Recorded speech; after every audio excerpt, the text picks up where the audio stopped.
did. All right. So I think we're set to go then. All right.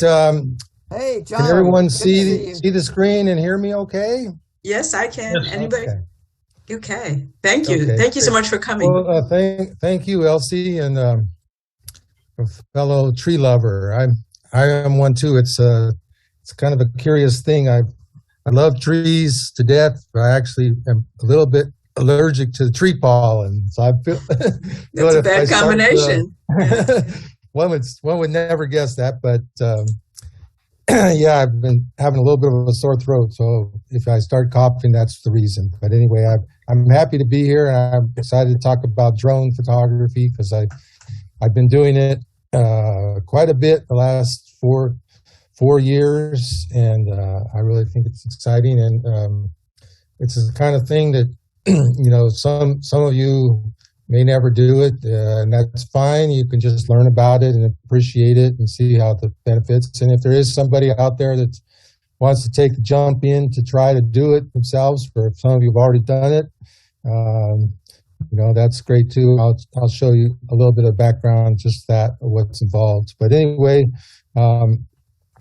I did a lot of photography for many years from airplanes, and when we did do environmental stories and nature stories, I found it was always great to get the aerial perspective. This was some Ross's geese out in the Central Valley of California, and like if you're just driving along the road, this is sort of an interesting shot, but from an airplane, it takes on a whole different view. You can see just see the landscape. You see, things happening that you could never get from the different angle. And here I was up in Canada. I was doing a story about the boreal forest, and this was just a question. Excuse me. Yeah. Does everybody see the screen? Yes. Oh, I do. Who else? Yep. I don't. I see it. You I do? can see it. Well, I can see it. Well, maybe it's just me then. Boy, I'm getting Oh, I'm all sorry this you're having bad this problem. computer Yeah. karma tonight. I don't know how to help Carry you. Is there some way there's something on your share screening or is it locked or on your end? I don't know. What I've got, if I click share screen, is this will stop other screen sharing. Do you want to continue? No. If I click yes, you may go away. Right. We don't want that. Oh, can you use your iPad instead, Daryl? Do you have an iPad you could use? I've got multiple computers. Okay. I might just have to go to another one. Yeah. This one is big, powerful, with two screens running, and pictures aren't showing up on either one. That's a good idea. Pick out an iPad maybe and just jump in. It might work that way. But. Oh, I've built 30 computers. I know the damn things. It's just doing something bad to me. So I'll just keep messing around. You go ahead and talk. We'll carry on. It goes bluey. I did it. Okay. Okay. No, don't do anyway, it. Yeah, go ahead, Peter. I'm sorry. So these are just some examples of pictures that were taken from either a plane or a helicopter. And the difficult part about that is obviously there's a cost involved. If you have an assignment and you have some magazine that's willing to pay for it, that's no problem. But if you're trying to do that on your own, a plane can cost, just a small Cessnas, like $250 an hour, and helicopters can get up to $1,200 an hour. And so it's really not something that you can kind of do just as a hobbyist or something that you can do. Even most art photographers or fine art photographers, it's not something that you just do. If you have an assignment, like I said, and or you have some big annual report or something, they might be able to put that into the budget of aerials, plane. And it also, the other thing about it is to keep in mind is a plane they're supposed to fly 500 feet above the landscape or above. Helicopters can sometimes fly lower, but they don't like to do that a lot of times, especially in congested areas. But the general rule of thumb is that you have to be like 500 feet or above. So you get a little bit different perspective, which oftentimes is good. You want to be up a little bit higher to see more, but sometimes there's this in-between space for which drone photography is done. It's from basically 0 to 400 feet. And so that's what a drone can do. And so I just wanted to just put these in just for your background information. Drones haven't been around all that long, maybe 10 years, as far as sort of the very first ones. But they've sort of evolved into, different categories. And so this one is called the Mini. And as you can see over here to the left, it actually can fit in the palm of your hands. It costs about $600.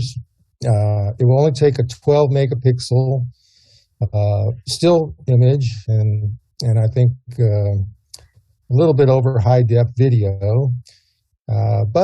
And you kind of run it off your phone, and you're not going to get really high quality still photos from it. You can see there's not a really great lens on the front, but it's a good way to learn because the controls on this are the same as on a $30,000 drone. It's the same, features for a remote control or anything like that. So if you want to just do it just to learn and you're interested in from that perspective, it's a great way to start. And these ones you've probably seen somebody fly. They're called a Phantom. They're sort of a white color, and they were very popular. Not quite as popular now, but you're talking. This one's more in the $1,200, $1,500 range.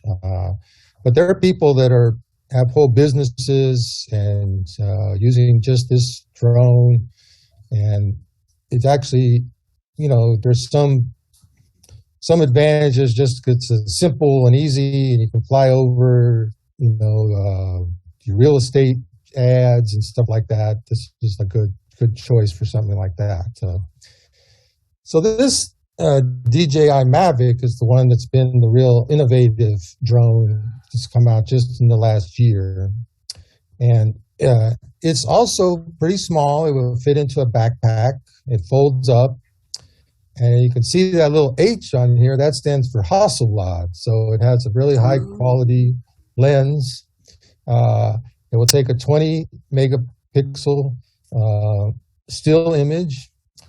And it has a lot of real sort of latest technological innovations. It has 360-degree obstacle avoidance, which means you really can't run into a wall with it. You could actually fly it inside in a room, and you could fly around and you wouldn't have to worry about it. And the small size actually has some advantages too. You can fly like right through a doorway and stuff that you can do with a large drone. So these have become really popular. They're about $2,000, and for the money and what it does, it's a great, it's sort of like the cat's meow for a lot of people, it's what it's doing. So, but you're still limited to 20 megapixel image and one lens. And what they usually put on is it's a wide angle lens,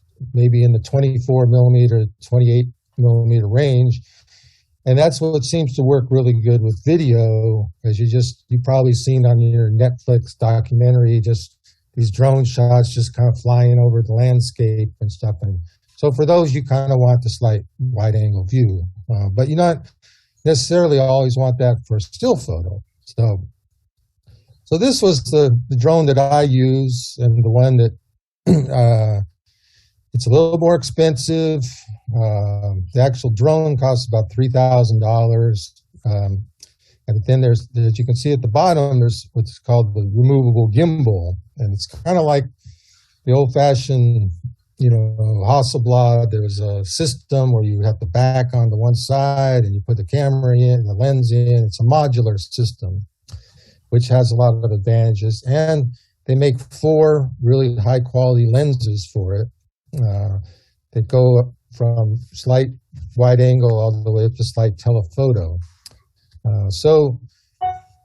And the images that I've been getting off this, I've made prints up to 40 by 60 inches. It's really, they have specially high corrected lenses for just aerial photography. And so it's a really great system, but you can actually shoot 6K video.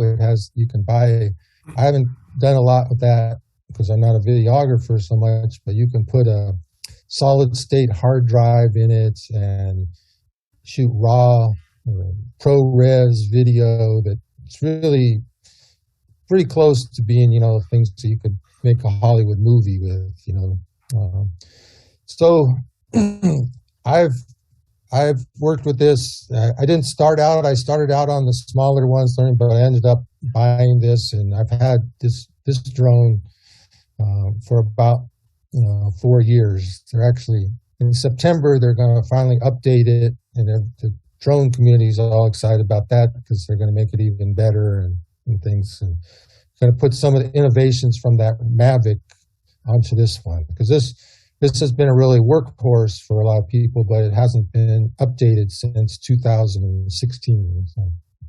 So this is still Hasselblad lenses are still in that one? No, what these are is DJI made. They have 4 different lenses that's their own brand, but they're corrected for infinity. You can correct a lens for different, the maximum resolution, and they're also completely flat field, so you can shoot at 2.8, and it's not like the old-fashioned lenses where the corners weren't sharp and stuff like that. So you get really great results for this one overall. Quick question, Peter. Yeah. The 4 lenses all operate with the same camera. So what's the camera? Yeah, so they have what they call it's an integrated system. So basically, when you buy this from DJI, you get it's sort of like this whole modular concept. You buy the drone on top, and then you buy the gimbal, which has it's what's called a Super 35 sensor. So it's not quite a full frame sensor, but it's ones that they use like on a Red camera or something. It's sort of like the 1 inch long, and then. So you have a really good sensor, and then they've made 4 lenses for it that you can put on. So then you attach the gimbal up, and then what happens is they also make a really neat remote controller, and they make a special monitor that you can see out in bright sunlight. So, and what happens is that when you're actually shooting, a video image is sent back to you, and then you can control everything on the drone from the perspective that you're looking. You can change all the f-stops and shutter speeds. You can basically, move the camera around, and then when you see the video, and then you can snap the picture, and it clicks and saves the image to a little. A little small, believe it or not, it's the smallest one of the SD cards. It's just sitting right in the drone. So you're not actually sending back your final picture. You have to take that out when you land and then put that into your computer. So, but you've been able to see everything you can get with a pretty high res video coming down. So, I have a few little comments. Is that okay? Yeah. The first is that my experience, I started with some drones quite a while back. Even the small, inexpensive ones now are remarkably easier to fly than they used to be. I mean, the things take off and they hover and they wait for you to tell them what to do. That's the first comment. The second comment is that DJI, you notice that the camera is on a gimbal that is stabilized so that if the drone moves around, say bouncing in wind some, it can stabilize the camera.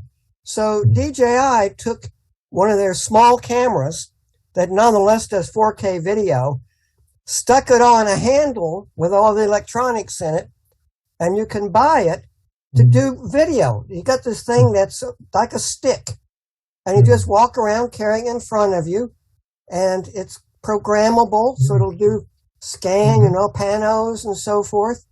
And the videos are really very good.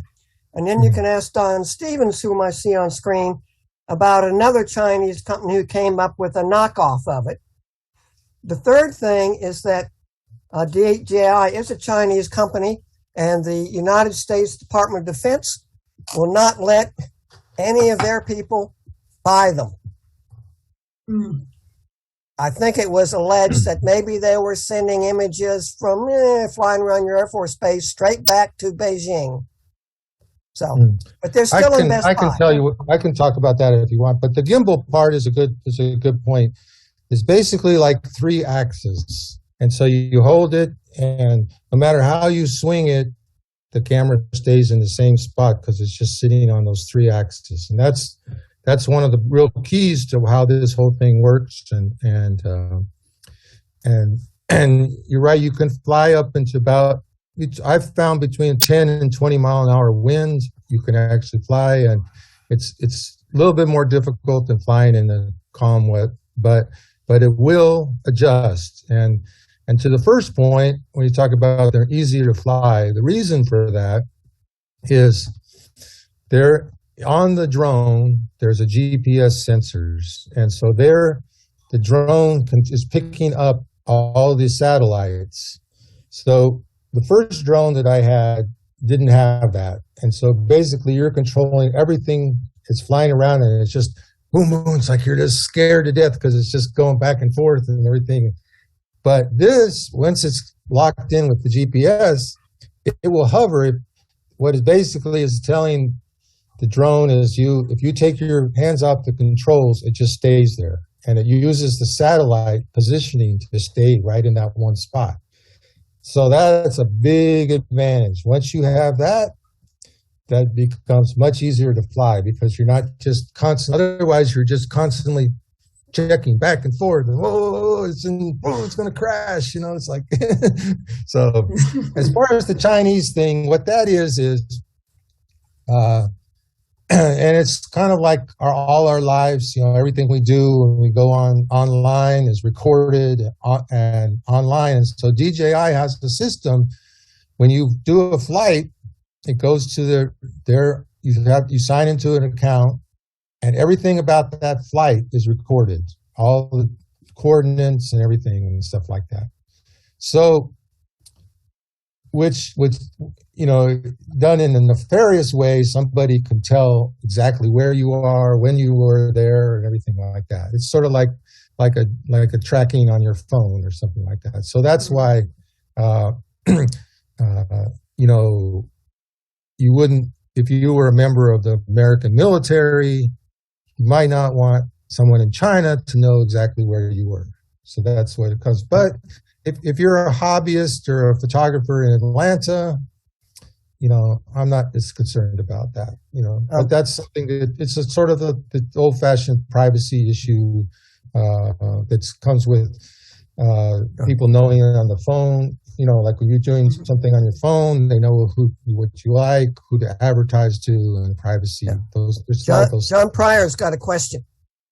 No, I didn't have a question. I own the Mavic 3, and I can tell you from a photographer standpoint, it's like having a tripod in the sky. It is stable. Fantastic, yeah. It is that stable, and you get some phenomenal pictures. Yeah. I'm able to do HDR off my drone because it's that stable.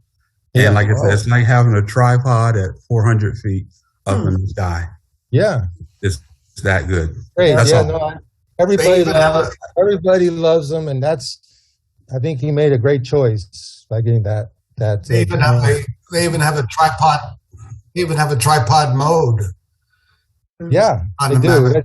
Tripod mode just kind of slows it down. It works a little bit better when, like, in winds and stuff like that. Vibrations, yeah. I had the software that's available for these things is unbelievable. Mm-hmm. For instance, you could sit at your computer and make a route for it to go from one place to another place, ultimately to home, and you can tell it what to do at each one of those waypoints. Go up, go down, and you don't have to do anything. You can go outside, and you could run the program, if you will. Off it goes, it runs the route. You come back, you take your SD card out, and you put it in your computer, and you got your video or whatever you did. Yeah. Now that's unbelievable. Now there's two problems that I have with the whole concept now. The FAA is making it real hard. They are. I don't think that there's maybe a month or 2 months that go by that they don't establish some sort of new rule for the drone user.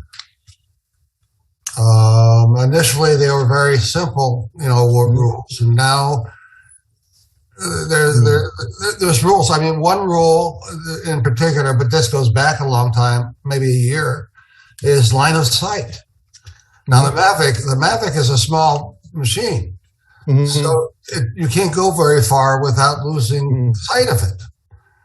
So, I mean, I'll tell you, I will confess, I lose line of sight with it all the time and just navigate with the lens. Yeah. Well, I'll say they're working on beyond visual line of sight. So they're working on some rules to help ease that. And they hope to have that come out soon. They have a working committee right now that's working on coming up with our recommendations for beyond visual line of sight. Is the FAA license dependent upon the weight of the drone? No. So, yeah, it's up to 55 pounds. The small ones, the small mini is below the. Exactly how many below 250 grams. 250 grams. That's why the Mini 2 and the Autel Nano 2, you don't need a register. But up to 55 pounds is the limit for a drone, and those ones beyond that smallest one you need to do. And I won't get bogged down. I'll show you those things, but we could talk about. I can give you a few comments about some of the ways to work with the sort of new regulations and things like that. Speaking of recording, Elsie, we're not recording, are we? Not that I know of. Yeah. I didn't set it up to record. Oh, okay. You did? Thank you. I'm okay with it. Yeah. So anyway, I put these last two in, and these are ones that I just for you to know about, and they're not ones that really will be the type of drone that we would want to use for still photography normally. But this is what's called an enterprise drone, and it's used for either people like in the police, or you can also use it in agriculture and things like that. And you can put two cameras on it. You can put a thermal camera. You can use it for inspection of wind turbines, or you can inspect cell towers. And so this is kind of the business workhorse type one. It's not really usually not done for any kind of artistic type photography, but they're amazing machines. You can also do things down to shoot down to a centimeter level of accuracy, where you can do what's called a drone mapping, and a lot of things that I haven't really gotten into, where I've just read about it a little bit. But anyway, these are very expensive too, but they're used from an enterprise standpoint. They can also carry high explosives, and you can drop them on Russian tanks. And we're going to hear about that later from Jim Harrison. So the last one is these are like, as you noticed, all the other drones have 4 rotors. And this one, these are what's called heavy lift drones. And they can either be 6 or 8 rotors. And these are what's basically for a motion picture camera. you can lift up a 20-pound camera, like a full motion picture RE type camera, or red camera, and you're making a pretty high-end Hollywood movie with something like this. So it's, and if you crash it, you might lose $70,000 or something. So it's not the kind of thing you really want to play around with, So I just go over this real quickly, because this was some things that just was brought up. But these are the basic rules that the FAA set up. You shouldn't maintain a line of sight, and that's for my drone, that's usually about 2,500 feet, half a mile. I can still see it. Yes, sometimes you do lose line of sight. If you have somebody with you that can spot it, that's the ideal situation. But usually you can look down at your screen, and it will give you a little thing on the map, and you can turn around and find it pretty easy. It is probably the smaller ones that you probably couldn't go quite that far. Then you should fly 400 feet and you above the ground level. And the reason for that, like I said, is the planes fly at 500 feet. This was the general thing, and they had a 100-foot buffer, so they limit to 400 feet.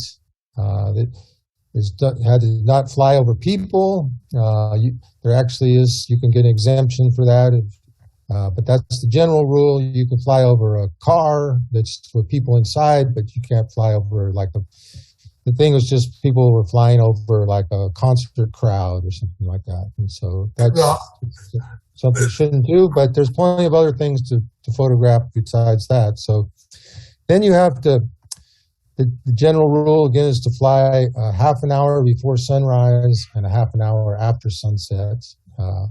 You can get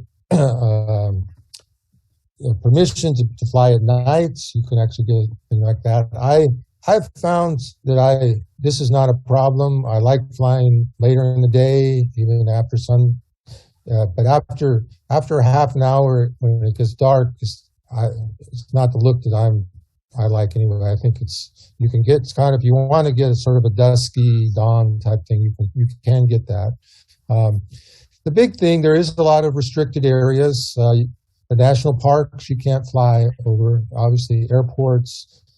Military installations, and there's temporary flight restrictions that come in when there's a wildfire and stuff like that. But the last thing, and this, if you're worried about any kind of FAA, I just go straight to Air Map. And to me, this is the app that you just, wherever you're standing, you log into it, and it can tell you if you can fly there. And basically, it's that simple. And then if you're near an airport, through Air Map, you can send a message right to the airport. They have this system that they call Lance, and it can be maybe confusing at first, but it's actually a pretty simple thing. How it works is, at first, everything around the airport, they just shut off. But then they realized that you really didn't have to do that, like on some parts a little bit to the side of the runway. Maybe you could fly up to 200 feet instead of 400 feet. So that's where Air Map will tell you how far you can fly, how high, and where you're at. And if it's below, if it's limited below 400 feet, then you just send a message to the controller, and they just say approved, and you're good to go. And it's pretty simple once you get used to it. So that's the basic rules. So there's a lot of places that, I wish I could fly in a national park or something, and maybe there's some other places that are near an airport, but that's just part of the deal, that you can't fly everywhere. But it's amazing, in Atlanta, you can fly just about everywhere except, near the airports, and there's a few other restricted areas with the military bases and stuff. John Flyer has another comment. You can fly downtown? Right downtown, no problem. Really? Yeah, I do it all the time. Yeah, I do too. You can fly in Piedmont Park, which is surprising. I was given hell by a guy when by flying over a railroad track, and waiting for a train to come by, which it did. So I just followed the train on the railroad track. And the guy told me that you're in violation of the Homeland Security laws. Nope. So I looked it up, and sure enough, I was in violation of. It could have been jail time if I would have. No, not at all. I wouldn't. I wouldn't even listen to some guy like that. No, but I looked it up. I looked it up, and it's absolutely true. You can't fly over railroad tracks. That is true. And the second thing is, have you seen the rules going over Lake Lanier? The rules going over Lake Lanier are unbelievable. You can actually fly over the water, but you can't fly over, I think it's 150 feet from the water inland, because that Park Service. The Army Corps of Engineers. That's Army Corps. Army Corps of Engineers. So right. when you're beyond the 150 feet, and I don't, it could be 250, it could be, if you're beyond the point, you can take off. Right. But you can't cross to get over the lake, where again you're able to fly. Yeah. I was going to say, the way I've looked at drones is, you can say it's a glass half empty, half full type thing. There are places, there are some restricted things, but I've found there's a lot of places you can. And like you could fly, maybe put your phone a little bit to the side of a railroad track. If that's like you can fly over the Piedmont Park. You can fly in Piedmont Park. You can launch and land in Piedmont Park. Yeah. I do it every weekend. Really? Okay. Here's what all of Atlanta is open to you. That's exciting. John, you've got some people who want to come meet you on the weekend now. Well, I was going to say though, since I've purchased my drone, I have not touched my DSLR. Taking all my pictures with my drone, because my drone. John's my man there. A drone. With my drone, I'm getting such a different and unique perspective of all my photographs. I have not gone back to my camera. John, is this your picture on screen? No, that's not mine. No. That's Peter's? That's a beautiful. Okay, so let me just move on. Maybe we should go through my things and then have a little discussion afterwards. That sounds fine. Mm-hmm. It might make it a little bit simpler, but so this is where I first got interested in drones back in 2017. I was doing this project about Fernbank Forest, and I was taking all the pictures down in the forest. It's a beautiful place, 65 acres in an old growth forest right in downtown. But then after I was doing it for a while, I realized that you couldn't really tell that it was in an urban area, and so because I just had a commission from the museum and everything, there wasn't any kind of big budget or anything to hire pilots and planes and helicopters or anything like that. But so at the drone here, you can see if you get up, and this is probably only like 100 feet above the forest, and you can see the skyline of Atlanta in the back. And so if you get up much higher, real high, and look down, then you'll start to see all the houses in between the trees and everything. And the only thing you're seeing there is the Druid Hills, golf course, and then their little clubhouse there, and then you see all the skyline in the back. So to me, this is a real storytelling type picture that just kind of sets the scene. But I found you could do a lot of other things with it too. You could fly actually up in the forest, just like what John was talking about. Instead of looking up the tree from the ground level, you could look at the tree from 30 feet up or 40 feet up, and looking at it straight in, sort of like a bird's perspective of it, And then this is where you get a little bit higher and you're looking down. This is when this time of year when you have the trees just budding out and you can actually see down through the forest. And I actually launched down by this little lake there. And this was in the fall, so it was just to me looking at the canopy of the forest, something that it's just a whole different perspective of a forest. And this was in the winter, and sometimes I would launch, from in the forest. Other times, just from a parking lot outside the forest, and just fly around and just look for different compositions as you could see it just flying along from just probably about 100 feet above. And so I did learn that like the highest tree in Fernbank is 165 feet tall. So if you stay above that, you're never going to run into a tree, So that makes sort of a simplistic thing, but it's also a sort of a safeguard that you can just fly around. As long as you stay above that 165 feet, you're not worried about anything. And there's nothing, nothing nothing there that's going to, get in your way. There's planes flying overhead, much higher above in that area, but nothing else. Is this a single shot, Peter? It looks like a collage almost. It's beautiful. Single picture, yeah, it is. Peter, do you have winter? People don't. I think they sleep on the fact that the forests are beautiful in the winter with no leaves too. Do you have a return to home function on your Inspire? Oh, they all have that. Yeah, I didn't know if yours did.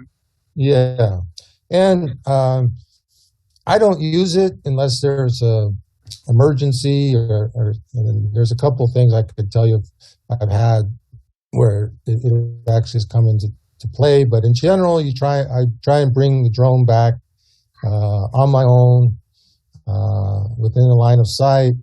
I sort of fly up. I feel like the way to think about it is I fly up to a site and I'm sort of in the pilot mode. I'm not really photographing during this time. And I'm looking, I'm finding. Then when I find something, I hover. I take sort of multiple pictures right in that area maybe. Then I go to another area. And then when the battery is getting low, and you have to really watch your batteries, then I sort of back the drone back down to myself. And that's the simplest way to do it. The controls are all the same when you're going forward and back and everything. If you get into trouble with return to home, you push that button, the drone turns its nose towards you, goes up to a certain altitude that you set, flies straight back to you right above your head, which is kind of weird because you can't see it. You're looking straight up, and then it comes straight back down to you. So it's a safety feature, but to me, I don't think it's something that you should use with every flight. So this is a Christmas tree park. It's out in Covington, not a park, but a Christmas tree business, where my wife and I go out and buy our Christmas tree out here. So this is Davidson Arabia Park. The Dimorpha, sort of a little bit different view of these little red flowers that only grow on the granite outcropping in the pools. Just right by where I live on Stone Mountain, it was the Olympic tennis court that they actually tore down, but this was right before they did. It was sort of this great venue.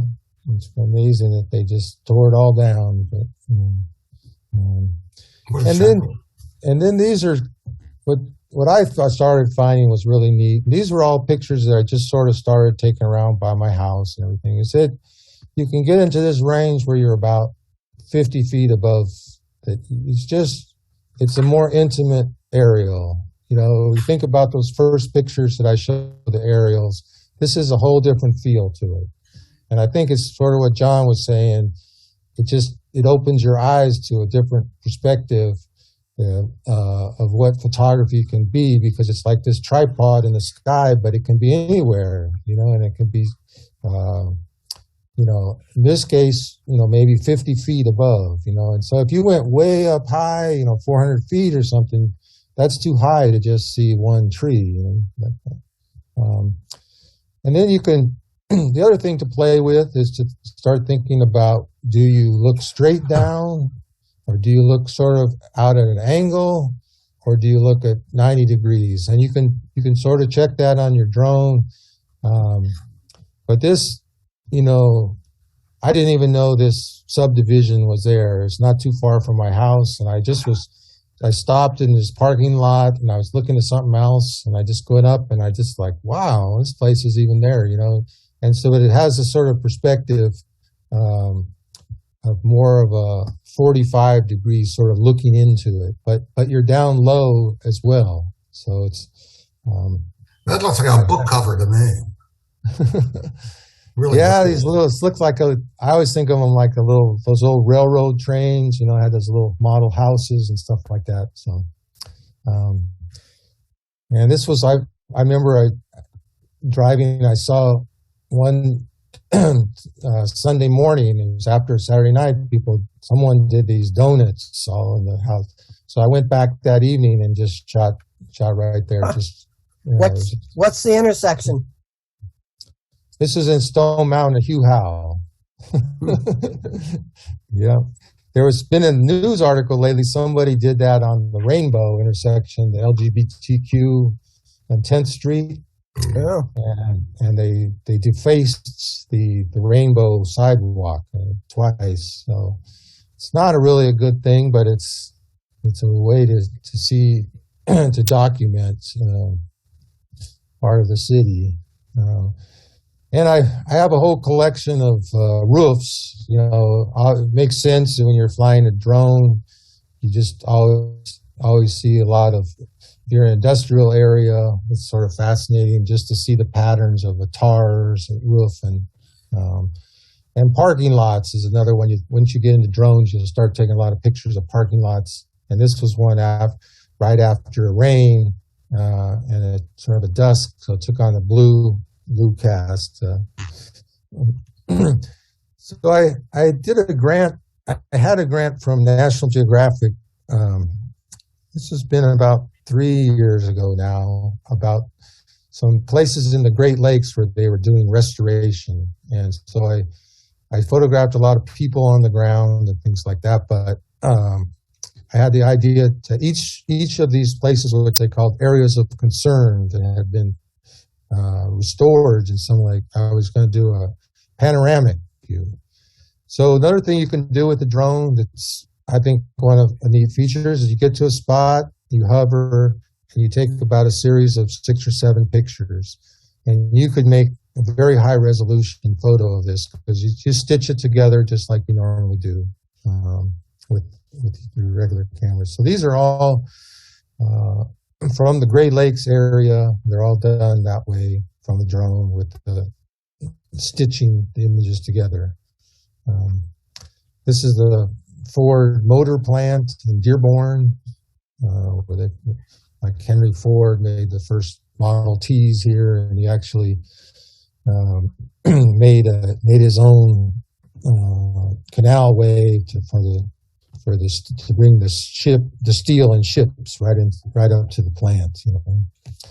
But some of these areas are, it wouldn't be cool to fly right over them, but if you're flying like this off to the side, and especially if you're doing it kind of out in the early morning or something, I never really have any problem, and it's legal.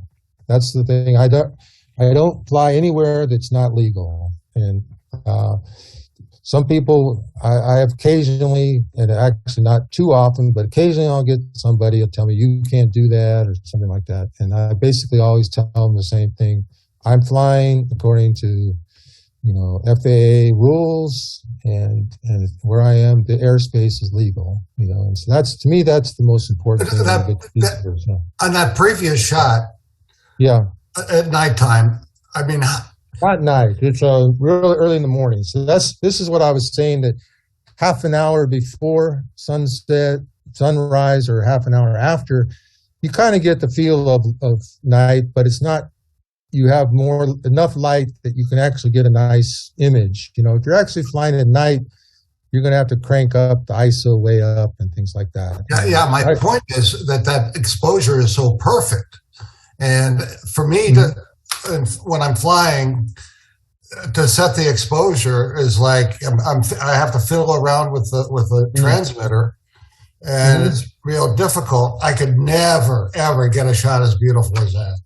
Well, I use aperture priority just like I do on my digital DSLR, and it works fine, and it's, you just keep it like on, you set your f-stop and you try and get a shutter speed. I've gone all the way down with my drone to quarter second with pretty good. If it's not windy, you can get a shot at a quarter second. It's just pretty amazing for an aerial. That's another thing you could never do flying in a plane, because you had to shoot a picture about at least 250th of a second to get a sharp picture from a plane. That's another big advantage. Peter, what size is your sensor? It's what's called the Super 35 sensor. So it's not a total full frame. This one that I told, the Inspire 3 that's coming out, is going to have a full frame sensor, just like on a Sony or Nikon. But this one is basically the short side, or the Super 35. Just think of it like the short side of a full frame is your long side. It's sort of like taking it's not. I don't know if I'm explaining that right, but it's a fairly large sensor. 1 inch on the long side, but like I said, in the not too distant future, they're going to have a full frame one, which is pretty much, amazing resolution, really. They've got I'm sorry, go ahead. Have you ever been shot at with shotguns, etc.? By a neighbor. No. Well, it's a serious question. No, that's a fair question, yeah. The answer is no, I haven't. There's a little airport at Stone Mountain next to the park. It's not in the park, but it's next to it. Right, yeah. I live close by, yeah. And years ago, when my son was learning to fly before he went in the Air Force, went out there and flew with him once or twice. Mm-hmm. And there were crazy people who lived close to that airfield, and if you came in low approach over their house, they would shoot at you. Mm. And they never got arrested adequately or frequently enough to dissuade them from doing that. Yeah. Don, I have heard of some towns. The thing that I'll get about what I would say, I haven't had that. What a lot of people tell me is when drones came out, they thought you were going to fly, you're like the peeping Tom type thing. Like you're going to fly and look into somebody's window, And I always tell people that, one, a drone is not a good tool for portrait photography. It's just not good for that. And looking in a window and during the day, you're really going to look out. You're really going to get all kinds of glare and stuff. And the other thing I tell people, if they really get serious about it, I say, if I really want to see something like that you could see into somebody's window, I can go on the internet and see all I want for free, and I don't have to risk my $10,000 drone to just kind of go up to somebody's window, because it's really not what it's about. It's just some people that don't understand what it is. It's basically a great tool for aerial photography to show the landscape in a new way, and that's what's beautiful about it. And if there's some people that abuse it, or some people that put a bomb on it, yeah, that's terrible. I don't, but it also, like anything, you can use it for good or for bad. And I think that, for me, it's been something that you can really use for good. This is the Gary, Indiana steel plant, and this is the kind of thing too where, if you basically you can drive up to a gate, and they're not going to let you in and take pictures, but you can go in outside in a parking lot and go up legally and look, and you're not flying over them, you're not doing anything that's disrupting their business or anything, but you're getting a beautiful view with the Great Lakes right behind of the thing that you could never get another way. And here's even a nuclear power plant, which a lot of people would say is homeland security, but where I was actually flying was legal. I was far enough away from it. If I tried to fly right over it, probably somebody might shoot you down, on the plant. But as long as you're away, it's not a problem. But this was actually an area of concern, the place where they had done restoration, and it made sense to have a picture here. Peter, I have a little Spark DJI from a number of years ago, and I remember if it sensed by its GPS coordinates that it was in, say, near an airport, it wouldn't take off. Is that still so? Yeah, mine's like that too. Yeah, there is. If you're in a restricted area, what usually happens with me is if you take off somewhere and you get towards a restricted area, it won't let you fly into that area. So that's where I notice it the most. But then if you happen to be in a restricted area, it just won't, says you can't take off. There's a tweener kind of a thing that I encountered it near police departments. Is that come up, an error message would come up and said, this area is restricted and, supervised by a police department. Do you still want to fly? And I said, yes. So up at what?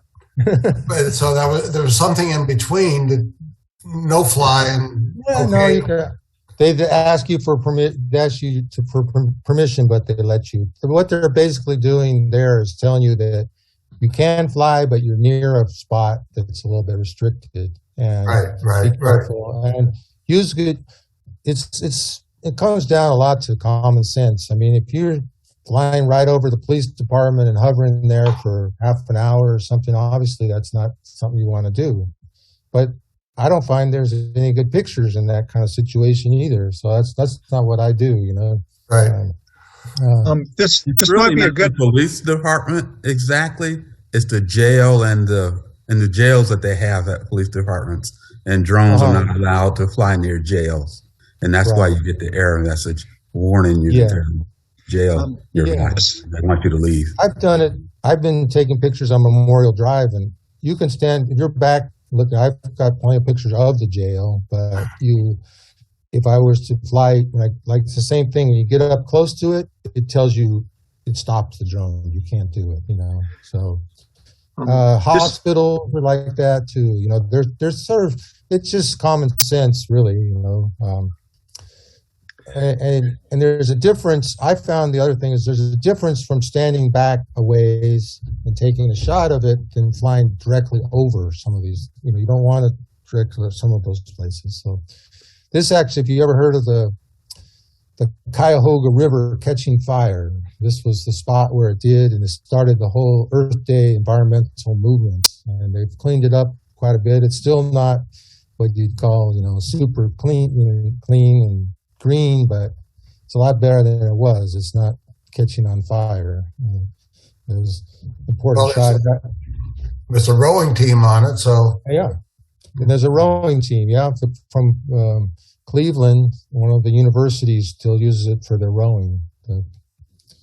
And this was a real success story in Milwaukee.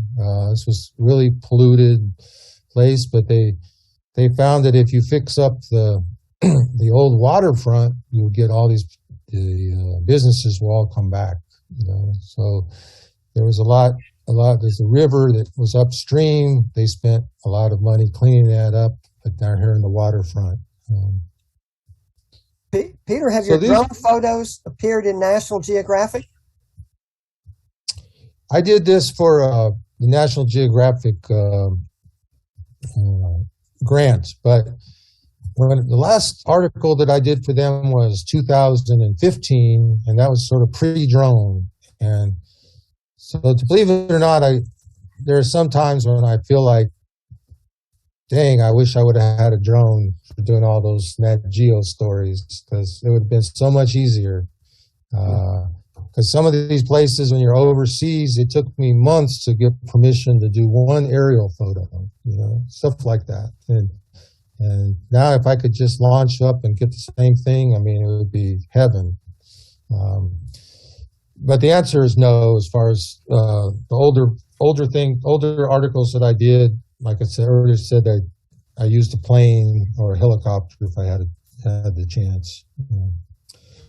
So there's just a series. I had an idea. I noticed with the drone, and when you use a slide telephoto, that with the drone that I have, sometimes you'll fly along and you'll get a whole series of pictures. So I started just from a creative standpoint. I thought, could you kind of reinterpret brands or logos in a different way to make basically a creative image out of something that we're aware of. We know what the Coca-Cola logo looks like, and this happens to be the Coca-Cola sign.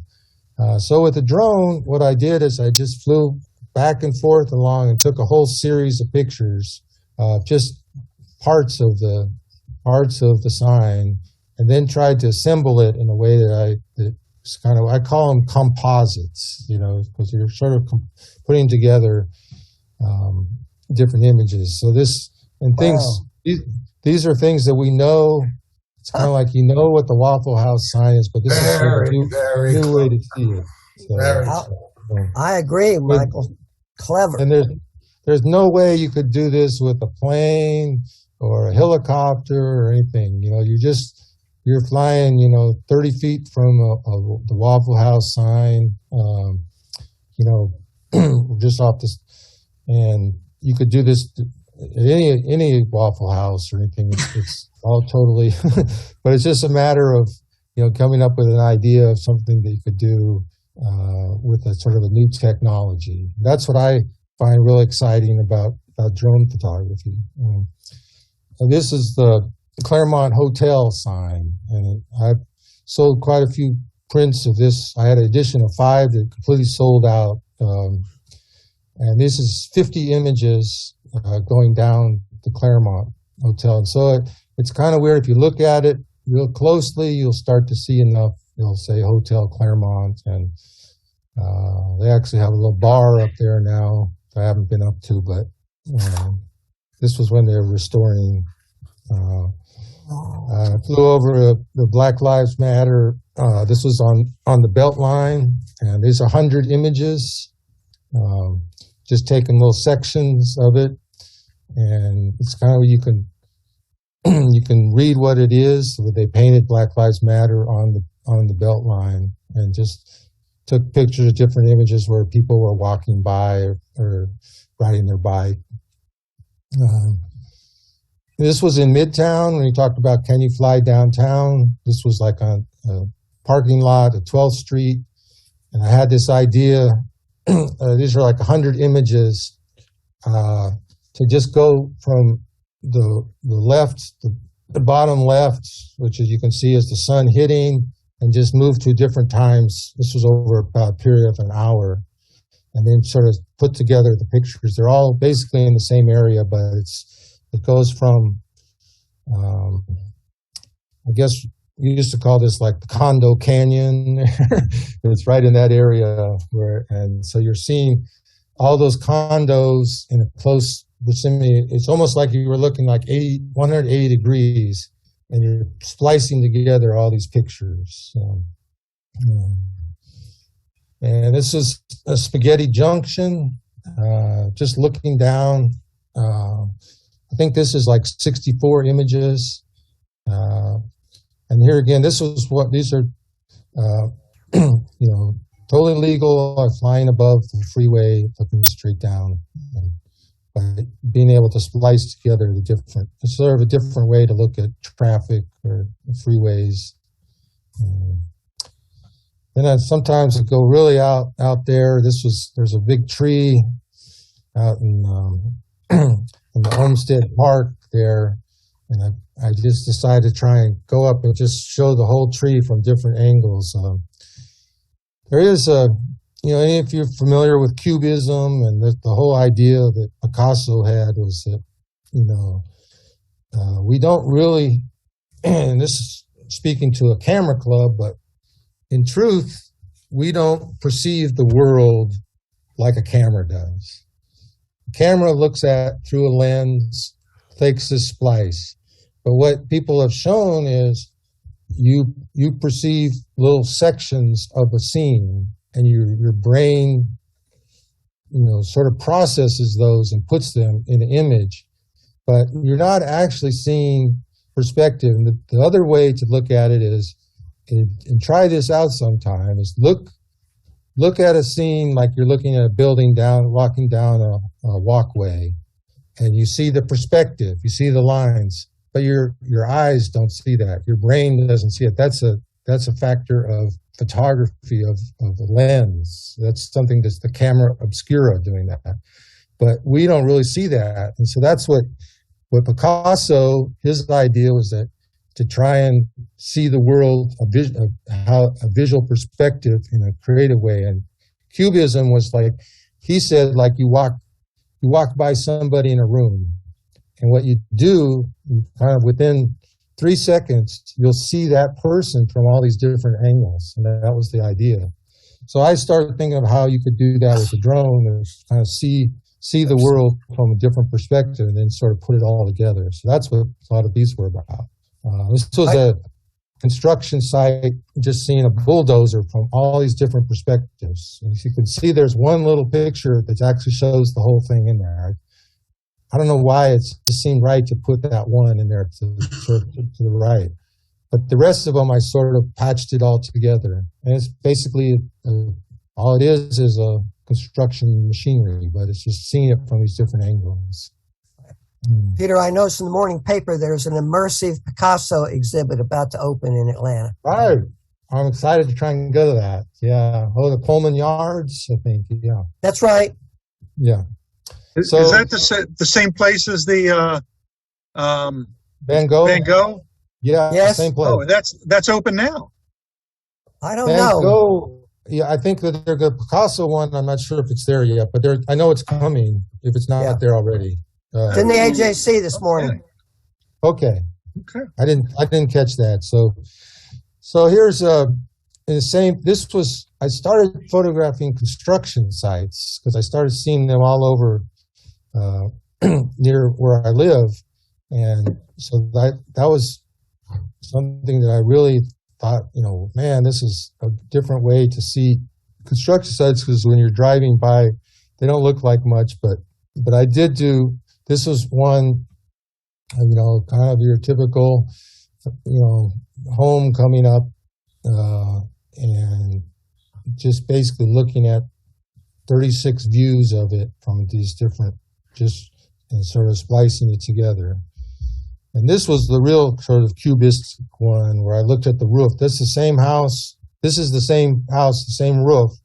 And then I flew over it and looked at the roof from all these different angles and then put it together.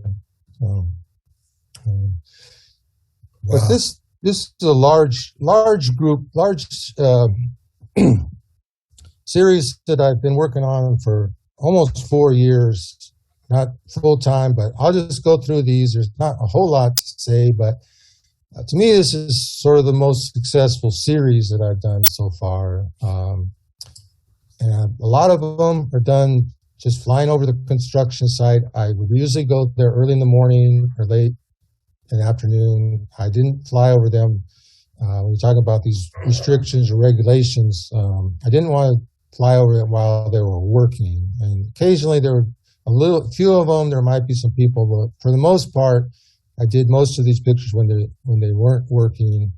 But the whole idea was just to show just sort of what's happening to land when you transform it, from construction. We talk a lot about climate change and how things are speeding up, and there's a lot of changes to the land. So that was one aspect I noticed. The construction site, you can go back. This is actually a floor where they actually put all the wiring in the floor, and then they'll put concrete over it. I never knew they did that before that, but that's how a lot of these commercial buildings are made. Those are all electrical system. Here's one where I did have some people. This was up the big thing up in Buford. And usually it's not that big of a problem. I mean, like I said, if you stayed there for half an hour or something, pretty much some people start might wondering what you're doing, but just fly over a little, take some shots, and move on. This is again electrical wiring. So there's part of it you're showing some of the technology of it, but I think what really got me was just to see the landscape. How I'd read a lot about soils and how soil contains all this biodiversity in a forest. When I was doing the Fernbank forest, you think of biodiversity as all the trees and critters that are up in the trees, but it's actually the soil that contains so much. And so you could actually cut down the trees, but if you left the soil intact, all that forest would come back. All those seeds are there. But once you do this with what they call grading, which basically is skimming off everything, you basically destroyed that plot of land, for hundreds of years, really.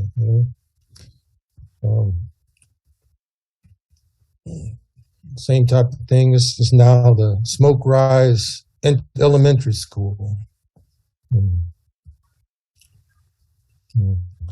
The other thing that got me so much is I spent a lot of my life traveling around the world, and it sounds all glamorous and things, but and some of it maybe was, I'm glad to have had that experience, but this picture was literally like 2 minutes from my house, so it just blew my mind that you could, basically that you don't have to travel around the world to take good pictures. It's just kind of what you want to make out of it. But this, there's this thing that you, I don't know if you've ever seen this, but it's kind of like they put this grass down, and then before it kind of turns green, they actually paint it. This is like painted grass. And so when you're going to have the first sort of model of a new home, and then the other one on the right is the home that they would sort of sell to you, and before they put in the grass. I spent a lot of time here. This was actually the Amazon warehouse that they built. These were guys, this was going to work, just big, big area that they cut down all the trees for many, many acres and built a big warehouse there.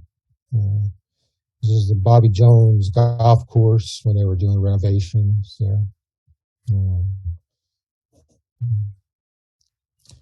The other thing about this project I remember so much is I'm from California, so I was never used to this Georgia red clay, and so it almost looked unreal to me at first, like they put some dye in it or something, it's like, but this is the actual natural clay that you see, and this was kind of a different thing where some of these construction sites take so long, they actually graded, and by the time they got around to doing it, it had actually been a rainstorm and eroded. So you have this sort of the natural sort of alluvial fans coming off of the construction site before it's finished. So I guess they have to go back and sort of redo it or something.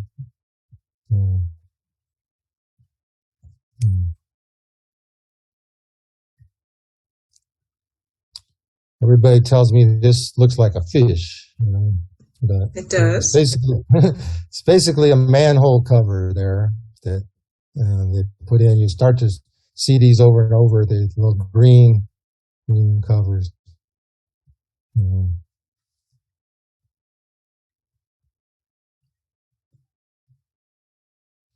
I did fly in the snow. That's another thing we didn't talk about, but you can't fly in the rain. They're not waterproof, but this new Inspire 3 is going to be waterproof, and the Mavic is pretty much more waterproof than mine. So I did fly in a snowstorm, and I didn't have a problem. But whenever it starts to rain, I just bring it down, and I can't fly. There's no way around that one. Are all these Atlanta pictures? Yep, all in Atlanta. Not exactly what you want the Chamber of Commerce wants to show, huh? Probably not. I wasn't working for them, no. Peter, this is really lovely, but do you have much more? We're way over time, but I don't want to stop you. I just want to know how much further more do we have? I'll go real fast the last bit. Okay, yeah. This is just very intriguing. Yeah. Have you done a book? Have you done a book of these? I'm working on it. Yeah, I've talked to the same guy. I did a book of Fernbank Forest. We've done the original for the first edit. So I'll just go through them fast. You can. Okay. You have a website, right? Yeah. These aren't on the website. That's the website I saw. Oh, I've got so many of these that I.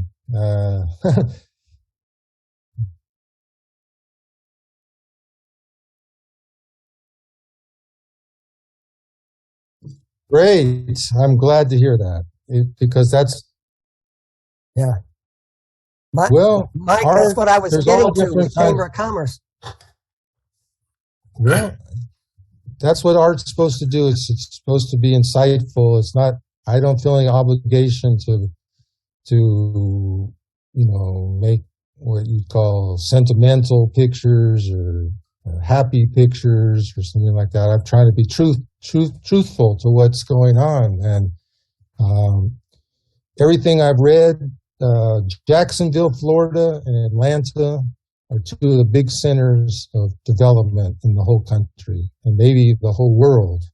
And we living here, we probably don't know it, and there's actually more people that want to live here in Atlanta than we have housing for. So some people are saying we need to build more, which makes sense. I mean, people have to live here, and people want to come here. But what is the cost? What is the price to our environment to doing that? What is all the resources? Cement is something that takes a lot of carbon to produce. Steel, you can just go on and on. So,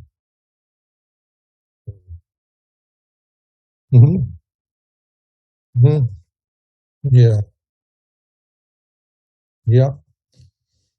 So I'll end with these what we're doing at the book. I couldn't quite figure out what to do with the clearing ones, the trees. And so what we decided to do, we're going to try and just put a little thing right at the end. And this is like the last picture. All right. So I'm finished. Can I say a couple things here, Elsie, real quick? Yes. Yeah. Hey, I want to say a couple of things. First of all, I am a licensed drone pilot. This is my FAA license right here.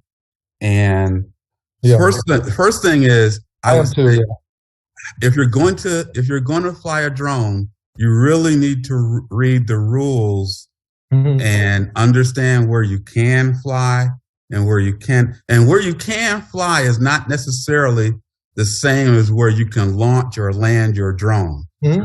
So like when we talk about flying in national parks, the FAA is the only agency that controls the airspace in the United States.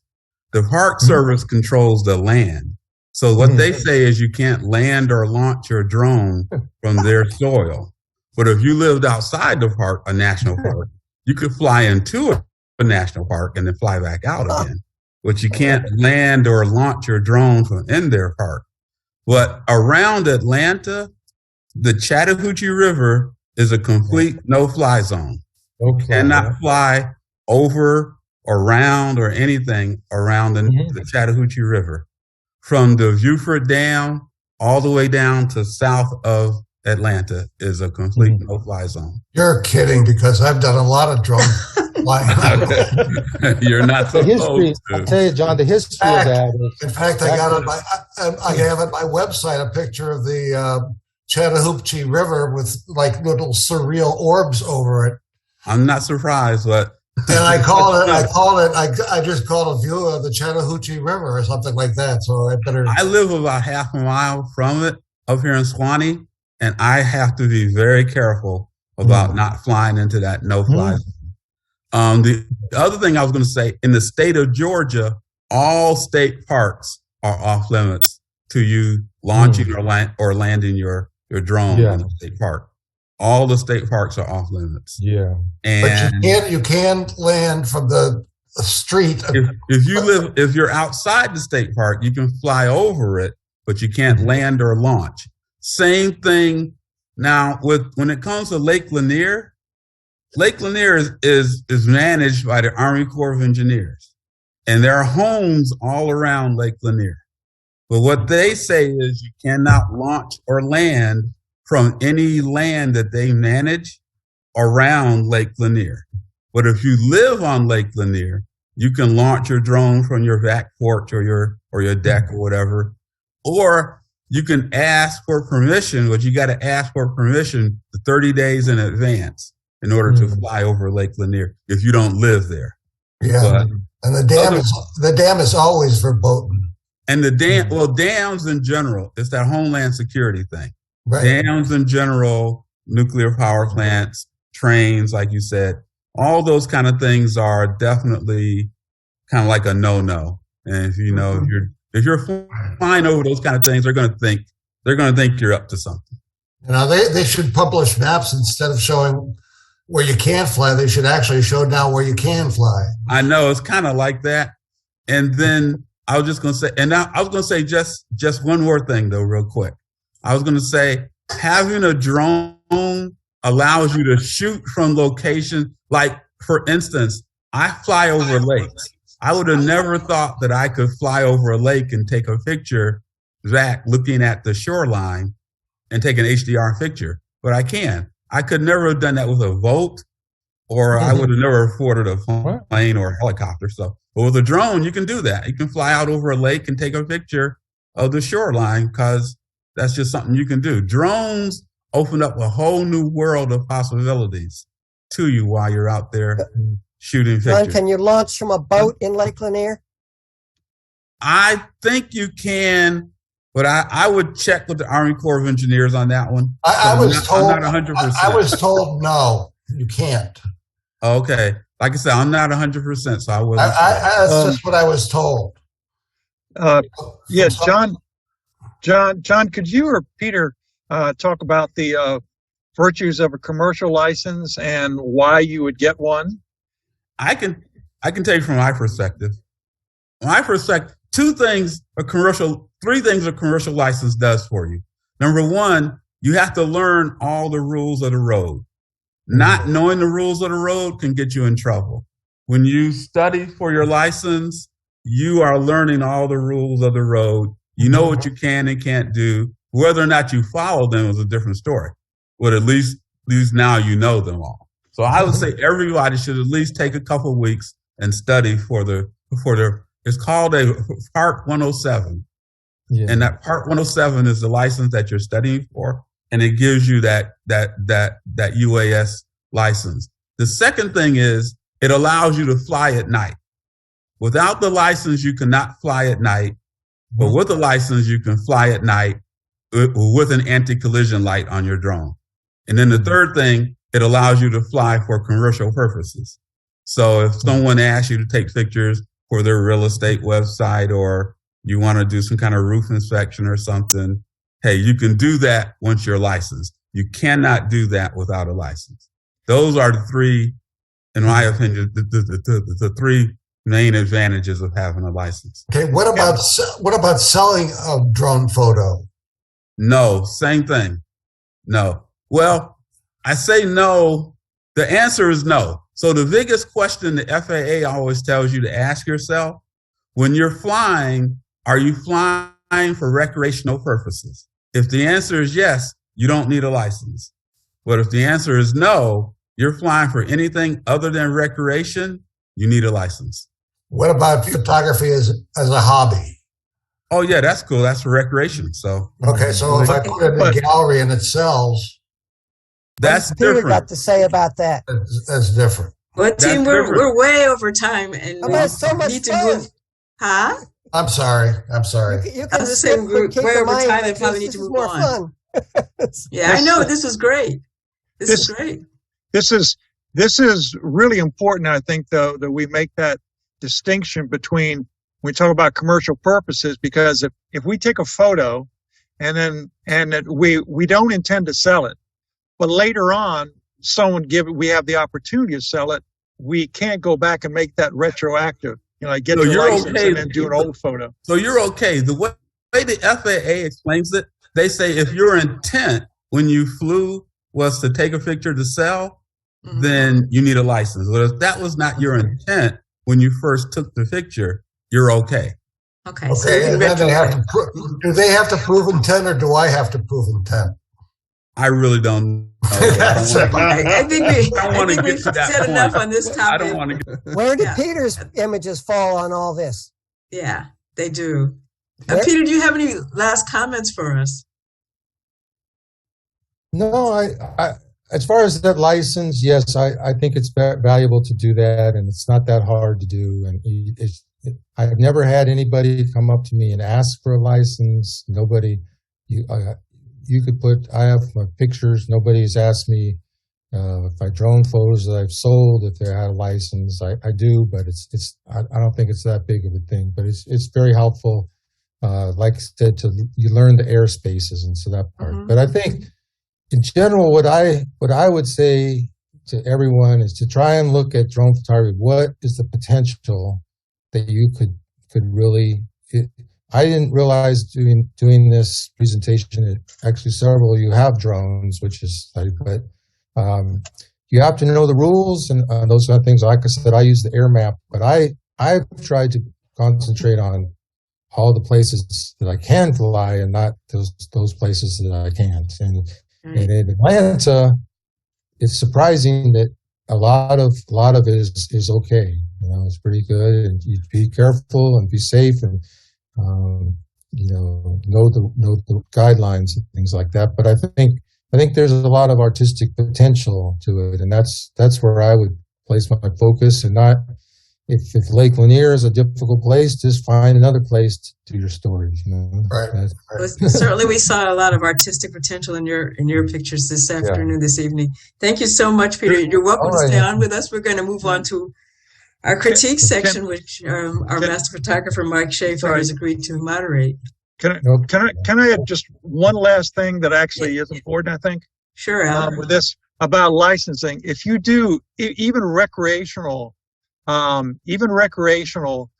photography with a drone, you should have I can't remember the name of the certificate that you get. It's free. Oh, the trust. It's called a trust. Yes. Yeah, everybody should have that, and it's free. But it's not required. It's just something that you should just learn how to do. I understand that it is required, actually, even though they might not be enforcing yet. But since it's free and it's impossible to fail, and also you'll learn about the rules of the road, and taking it.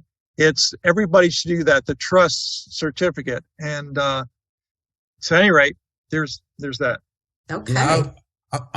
I'll let you go on. Did I stop the share here? Oh yes, thank you so much, Peter.